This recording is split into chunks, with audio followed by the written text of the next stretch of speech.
जी नाज़रीन, खबरों का सिलसिला मजीद आगे बढ़ाते हुए खबर शामिल करते हैं हारूनाबाद से। हमारे ब्यूरो चीफ बहावलनगर खुर्रम शहजाद मलिक की रिपोर्ट के मुताबिक डीएसपी सर्कल हारूनाबाद गुल हसन खान की प्रेस कॉन्फ्रेंस। डकैती और अंधे कत्लों में मुलव्वस 2 गैंग गिरफ्तार कर लिए।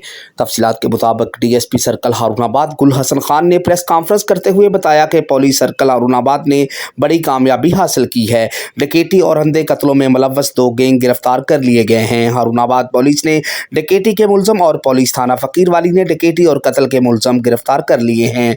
हारूनाबाद शहर और गिरदोनवाह के देहात में चोरी और डकैती की पे दर पे वारदातों के बाद सर्कल पुलिस हारूनाबाद को बड़ी कामयाबी मिल गई। हारूनाबाद पुलिस ने शहर में होने वाली डकैतियों के मुलजमान को ट्रेस करके गिरफ्तार कर लिया, जिसमें सिक्योरिटी ब्रांच और एसएचओ सिटी, एसएचओ फकीरवाली की काफशी काबिले तहसीन है। पुलिस थाना फकीरवाली ने 2 अंधे कत्लों और कई डकैतियों के मुलजमान कामयाबी से ट्रेस करके पकड़ लिए हैं। इस मौका पर जिला प्रेस क्लब रजिस्टर्ड हारूनाबाद के सहाफ़ियों के अलावा दीगर मीडिया नुमाइंदगान भी मौजूद थे।